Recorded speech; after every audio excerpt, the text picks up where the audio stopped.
और अब फिक्र आपकी में गाजा पट्टी में हुई एक ऐसी लड़ाई दिखाएंगे आपको जो आज आपने पूरे दिन कहीं नहीं सुनी होगी। खबर हमास को हुए बड़े नुकसान से जुड़ी है और दावा यह भी है कि इजराइल को भी जवाबी हमले में भारी नुकसान हुआ है। लेकिन उससे पहले अब तक हुई जंग के वो आंकड़े दिखाते हैं जो इजरायली सेना की ओर से जारी किए गए।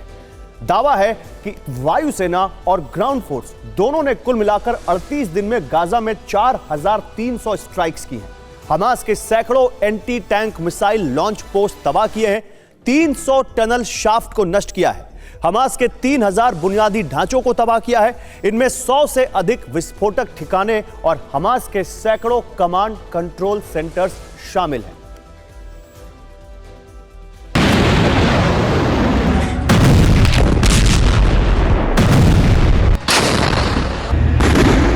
गाजा में नेतन्याहू की फौज हमास के ठिकानों पर विध्वंसक प्रहार कर रही है।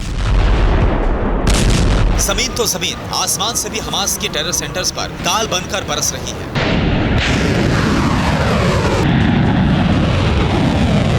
उत्तरी गाजा में जबालिया कैंप है। आईडीएफ का दावा है कि यहां पर उसकी ग्राउंड फोर्स ने हमास के बड़े ठिकाने को तबाह किया, अल करामे इलाके पर कब्जा किया।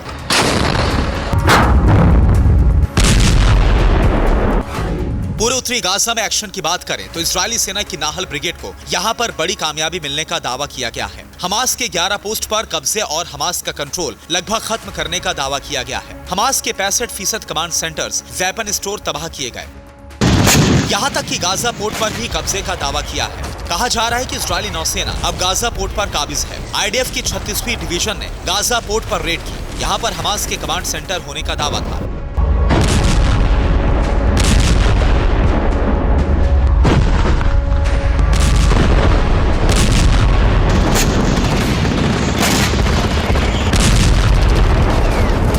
सबसे बड़ी बात यह है कि इजराइल ने भी दावा किया है कि उसकी सेना ने एक दिन की लड़ाई में ही 150 लड़ाके मार गिराए। मीडिया रिपोर्ट्स में छपी खबर के मुताबिक इजराइल की 401वीं ब्रिगेड ने हमास की शाटी बटालियन के बद्र आउटपोस्ट को नष्ट कर दिया। यहां पर 150 लड़ाके मारे जाने का दावा किया। इस जंग में इजराइल की सेना को भी भारी नुकसान पहुंचा है। एक मेजर समेत 6 जवानों के मारे जाने की खबर है। शाटी बटालियन पर हमला करने के लिए इजराइल की सेना को हवाई हमलों की मदद भी लेनी पड़ी। वहीं 7 अक्टूबर के बाद से अभी तक हमास को हुए नुकसान की बात करें तो इजराइल का दावा है कि उसने इस दौरान 1500 से अधिक लड़ाकों को मार गिराया है।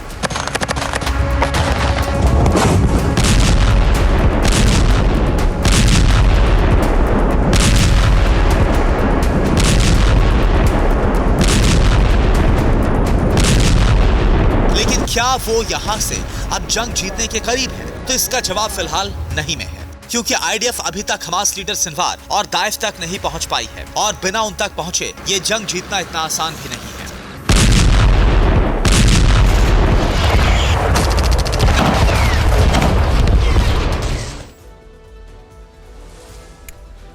तो जो रिपोर्ट आपने देखी उसमें शामिल हमास के नुकसान की जानकारी इजरायली सेना के हवाले से थी, लेकिन हमास का दावा अलग है।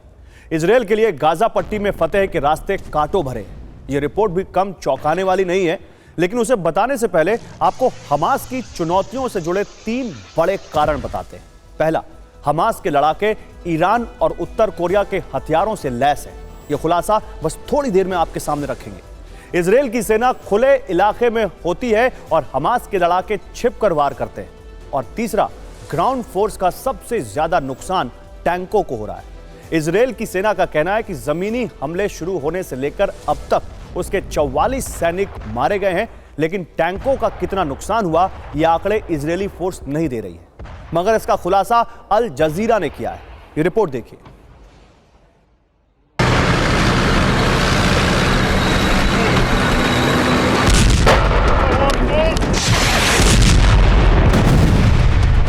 हमास कुछ इस अंदाज में गाजा में इजरायली सेना के टैंकों को नष्ट कर रहा है।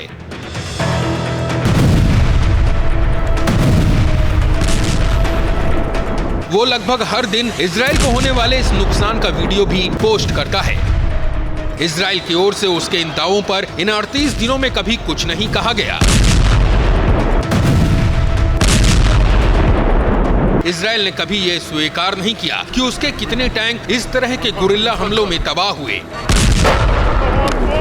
लेकिन अल जजीरा के हवाले से सोशल मीडिया पर एक रिपोर्ट वायरल है जिसमें इजराइल के कई मरकावा टैंकों के तबाह होने के सबूत दिए जा रहे हैं। ये अल जजीरा का मैप कहा जा रहा है, सैटेलाइट इमेज है। कहा जा रहा है कि हमास के लड़ाकों ने इजराइल के 1-2 नहीं बल्कि अब तक 88 टैंक नेस्तनाबूद कर दिए।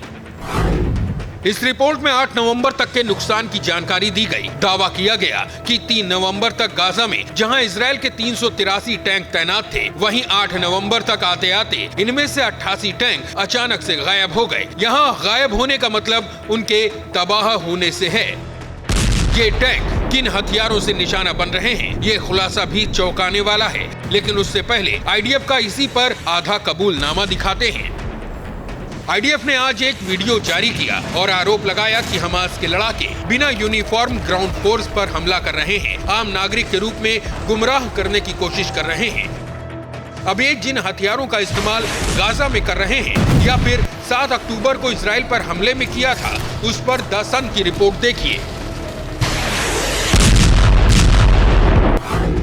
7 अक्टूबर को हमास लड़ाके ईरानी हथियार लेकर घुसे थे। ईरान ने हमास को कई आधुनिक हथियार दिए थे। मारे गए और पकड़े गए लड़ाकों से ईरान में बने हथियार बरामद हुए थे। उन लड़ाकों के पास से बम टाइमर, सुसाइड ड्रोन भी मिले थे। हथियारों को इजराइल ने सबूत के तौर पर जुटाया है। ये ईरानी हथियार इजरायली बेस पर रखे गए हैं। इसको एमएलएच कहते हैं और ये इसकी खासियत ये है कि इसके पीछे मैग्नेट लगा होता है। सबसे बड़ी बात ये है कि ये ईरान मेड बॉम्ब है जिसकी तस्दीक ये स्टिकर करता हुआ आपको नजर आएगा। इसके अलावा जितने हथियार आपको नजर आ रहे हैं, आर्म्स नजर आ रहे हैं, एम्यूनिशंस नजर आ रहे हैं, इनकी खासियत यह है कि इसमें से 15% आर्म्स जो हैं वो ईरान मेड हैं।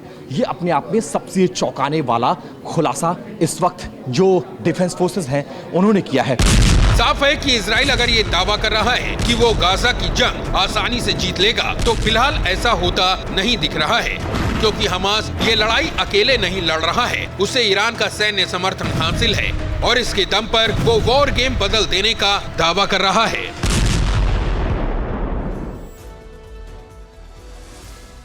तो हमास से जंग में इजराइल को सिर्फ सैनिकों के जान माल का नुकसान नहीं हो रहा है। हमास सिर्फ उसके सैन्य वाहन और टैंकों को निशाना नहीं बना रहा है, बल्कि इस युद्ध से इजराइल का बजट भी बेतहाशा बिगड़ रहा है। सीप्री और ब्लूमबर्ग की रिपोर्ट आपको दिखाते हैं।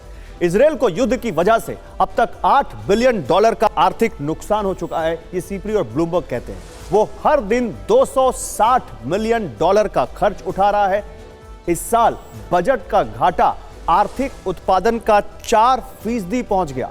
2024 में आर्थिक घाटा 5% तक पहुंचने की आशंका है।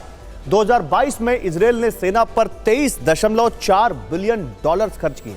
इजराइल जीडीपी का लगभग 5% सेना पर खर्च करता है, लेकिन इन तमाम डेटा के बावजूद, इन तमाम आंकड़ों के बावजूद ऐसा कहीं से नहीं लगता कि नेतन्याहू अपनी सेना के इस ऑपरेशन में या हमास के खात्मे में जरा सा भी, रत्ती भर भी कोई वो यहां कमी लाने जा रहे हैं।